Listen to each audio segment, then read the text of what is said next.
চলুন আজকে বানিয়ে নেওয়া যাক চাল গুড়ের পোয়া পিঠে।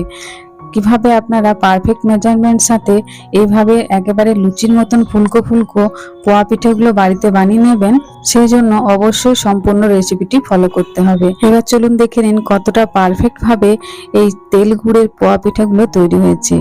একেবারে সুন্দরভাবে জালিদার এই পোয়া পিঠাগুলো বানাতে খুবই কম সময় এবং উপকরণ খুবই অল্প লাগবে। দেখতেই পাচ্ছেন কোনো রকম অতিরিক্ত চাল গুড়ের মিশ্রণ মাঝখানে ডালা পাকিয়ে থাকছে না। এইভাবে সুন্দরভাবে চলুন আজকে পিঠেগুলো বানানো শিখিয়ে দিচ্ছি। নমস্কার, আমি দেবযানী মণ্ডল, আপনাদের সকলকে দেবযানী রান্নাঘরে স্বাগত জানাই।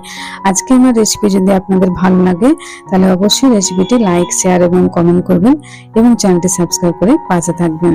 চলুন তাহলে রেসিপিটি শুরু করে নেওয়া যাক। এখানে 1 কাপ মতো আতপ চাল নিয়েছি এবং সেটা 3 থেকে 4 ঘন্টা মতন ভালোভাবে ভিজিয়ে নিয়েছি। আপনারা দেখলেন ইজিলি চালগুলো ভেঙে যাচ্ছিল। এরকম ভাবে এই পর্যায়ে চালগুলো আমি ভালোভাবে জল ঝরিয়ে তুলে নিয়েছিলাম। তারপর একটা মিক্সিং বোলের মধ্যে দিয়ে খুব সামান্য পরিমাণে জলের ব্যবহার করে এরকম একটা থিক ব্যাটার তৈরি করে নিতে হবে। কোনোভাবে অতিরিক্ত জলের ব্যবহার এর মধ্যে করা যাবে না, তাহলে পিঠেটা খুব ভালোভাবে তৈরি করতে পারবেন না।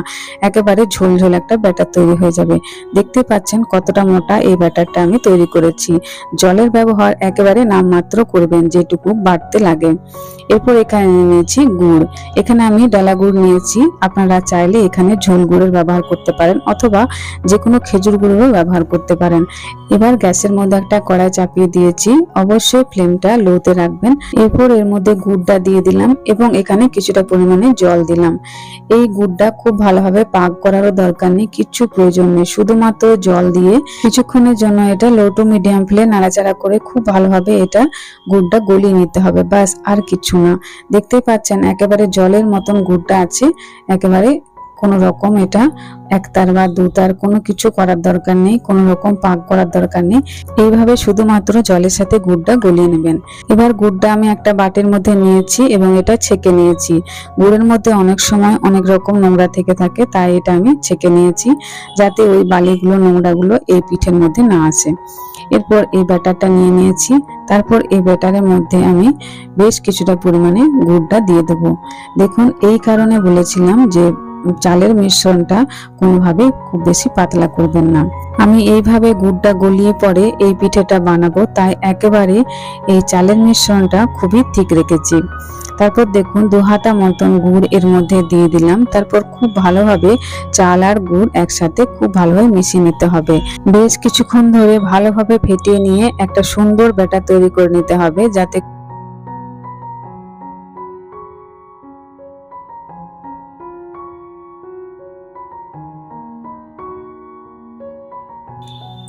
এবার দেখতেই পাচ্ছেন কতটা সুন্দরভাবে এই চাল গুড় আমি একসাথে মিশিয়ে নিয়েছি। এরকম ভাবে কিছুটা সময় নিয়ে প্রায় 10 মিনিটের মতন যদি হাতের সময় থাকে তাহলে খুব ভালোভাবে একই ডাইরেকশনে এরকম ভাবে ফেটিয়ে নেবেন। এরপর তৈরি করে রাখা এই ব্যাটারটার মধ্যে দিয়ে দিচ্ছি সামান্য পরিমাণে ময়দা।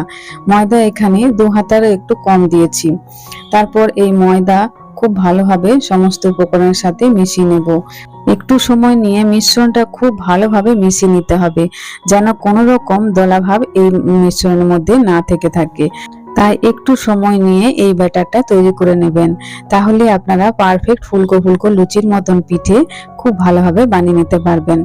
দেখতেই পাচ্ছেন কি সুন্দরভাবে আমি এই মিশ্রণটা তৈরি করে নিয়েছি। কোন রকম দলা পাকানো ভাব এই মিশ্রণের মধ্যে নেই, তাই এরকম ভাবে খুবই স্মুথ একটা ব্যাটার আপনাদেরকে তৈরি করে নিতে হবে। এই প্রসেসটা স্কিপ করা চলবে না, তাহলে আপনাদের পিঠেগুলো একেবারে ভালোভাবে তৈরি হবে না। এরপর দেখে নিন কিরকম ভাবে আপনি ব্যাটারটা তৈরি করেছি, কতটা থিকনেস এই ব্যাটারের মধ্যে আছে। দেখতে পাচ্ছেন ডাবুটা উল্টে দেওয়ার পর 2 ভাগে ভাগ করে দিলে এটা সঙ্গে সঙ্গে একই সাথে মিলে যাচ্ছে না বা কোনো রকম ভাবে ব্যাটারটা সরে আসছে না। এরকম ভাবে একটা থিক ব্যাটার আপনাদেরকে তৈরি করে নিতে হবে। তারপর এখানে দিয়ে দিলাম খুবই সামান্য পরিমাণে একটু লবণ। এরপর লবণটাও ভালোভাবে মিশ্রণের সাথে মিশিয়ে নেব।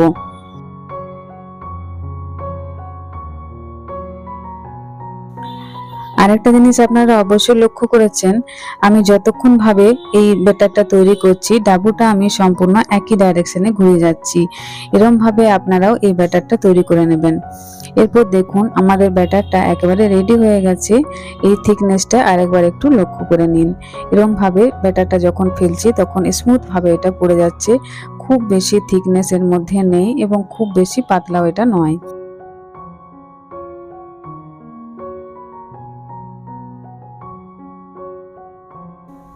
এবার দেখুন কিছুটা ব্যাটার নেওয়ার পর এটা উল্টে দিচ্ছি ডাবুটা উল্টে দেওয়ার পর সম্পূর্ণভাবে এই ব্যাটারটা তাড়াতাড়ি ভাবে নেমে যাচ্ছে না বা ডাবুটা একদম ক্লিয়ার হয়ে যাচ্ছে না। এরকম থিকনেসের একটা ব্যাটার আপনাদেরকে তৈরি করে নিতে হবে। এরপর আমি এটা রেস্টে রেখে দিয়েছিলাম প্রায় 1 ঘন্টার মতন। আপনাদের হাতে বেশি সময় থাকলে বেশিক্ষণের জন্য এইটা রেস্টে রেখে দিতে পারেন। তারপর এখানে কড়াই গরম করে বেশ কিছুটা পরিমাণে তেল নিয়ে নিয়েছি। তারপর এটা হাই ফ্লেমে তেলটা খুব ভালোভাবে গরম হতে দেব। তারপর একটু সামান্য ব্যাটার দিয়ে দেখলাম, কিন্তু খুব ভালোভাবে এটা তেলটা গরম হয়ে আসেনি, কারণ খুব ভালোভাবে তেলটা গরম হয়ে গেলে এই ছোট্ট মতন দেওয়া ব্যাটারটা সঙ্গে সঙ্গে উপরে ভেসে আসতো। তাই এটা আরেকটু কিছুক্ষণ আমি তেলটা ভালোভাবে গরম করে নেওয়ার পর 1 হাতা মতন ব্যাটার এর মধ্যে দিয়ে দিলাম। ব্যাটারটা যখন এর মধ্যে তেলের মধ্যে দেবেন তখন কোনো রকম ভাবে হাতটা নড়াবেন না, এক জায়গায় স্থিরভাবে হাতটা রেখে এই ব্যাটারটা ঢালবেন। এবার দেখুন একেবারে লুচির মতো এই পিঠেটা ফুলে উঠেছে। কি সুন্দরভাবে পিঠেটা তৈরি হয়ে গেল। এবার হালকা ভাবে সাইড থেকে উপর থেকে তেল ছড়িয়ে দিতে হবে। তারপর কিছুক্ষণ একদিকটা হয়ে যাওয়ার পর এই পিঠেটা উল্টে দিতে হবে। পিঠেটা যখন তৈরি করবেন তখন হিটটা লো টু মিডিয়ামে রাখবেন, খুব বেশি কমে রাখবেন না বা খুব হাইতে করে রাখবেন না। হাইতে করে রাখলে তলাটা একেবারে লেগে যাবে বা পুড়ে যাবে। তাই লো টু মিডিয়াম ফ্লেমে এই পিঠেটা আপনারা তৈরি করে নেবেন। কন্টিনিউ লো টু মিডিয়ামে রাখার পর যদি দেখেন হিটটা কমে গেছে তখন কিছুক্ষণের জন্য হাই ফ্লেমে রাখার পর তারপর তেলের মধ্যে ব্যাটার দেবেন। এরপর দেখুন একদিকটা হয়ে যাওয়ার পর অপর দিকটা আমি খুব ভালোভাবে পিঠেটা তৈরি করে নিলাম। কি সুন্দরভাবে আমাদের এই তেল গুড়ের পোয়া পিঠে কত সহজভাবে তৈরি হয়ে গেল। একটা পিঠে বানিয়ে নিতে আপনাদের 1 থেকে 2 মিনিটের বেশি সময় লাগবে না। এরকম ভাবে যদি প্রত্যেকটা স্টেপ ফলো করে আপনারা এই তেল গুড়ের পিঠের ব্যাটারটা তৈরি করেন তাহলে আপনাদেরও প্রত্যেকটা পিঠে এরকম লুচির মতন ফুলকো ফুলকো তৈরি হবে। একটা পিঠে আমার তৈরি হয়ে গেছে, আমি পিঠেটা তুলে নিলাম এবং অপর একটা পিঠে আমি আপনাদেরকে বানিয়ে দেখাচ্ছি। আবারও কিছুটা পরিমাণে ব্যাটার নিয়ে হাতটা এক জায়গায় স্থির করে 1 ডাবু ব্যাটার এই গরম তেলের মধ্যে দিয়ে দিলাম। তারপর দেখুন কি সুন্দরভাবে অটোমেটিক পিঠেটা ফুলে উঠছে। পিঠে খুব ভালোভাবে ফুলে উঠেছে। এরপর আবারও আমি সাইড থেকে তেল ছড়িয়ে দেব। এই স্টেপটা অবশ্যই ফলো করবেন। যখনই পিঠেটা হালকা ফুলে উঠবে তখনই সাইড থেকে তেল ছুটতে শুরু করবেন, তাহলে পিঠেটা খুব সুন্দরভাবে আরো ফুলে উঠবে। এরপর কিছুক্ষণ একদিকটা হয়ে যাওয়ার পর অপর দিকটা উল্টে দেবেন। তাহলে দেখতেই পেলেন কত সহজভাবে এই লুচির মতন ফুলকো ফুলকো তেল গুড়ের পোয়া পিঠে আপনারা ইজিলি বাড়িতে বানিয়ে নিতে পারবেন। এই প্রসেসটা ফলো করলে আপনারা কোনোভাবেই পিঠে বানাতে অসফল হবে না। ছোট বড় আমরা সকলেই পিঠে খেতে খুবই ভালোবাসি। তারপর যদি পিঠে বানানোর ঝামেলাটা খুবই কম হয় তাহলে তো কোনো কথাই নেই। এই পিঠেতে বানানোর ঝামেলা কতটা কম অবশ্যই আপনারা দেখে সেটা বুঝতে পেরেছেন। তাহলে দেখতে পেলেন পরপর দুটো পিঠে আপনাদেরকে আমি বানিয়ে দেখালাম।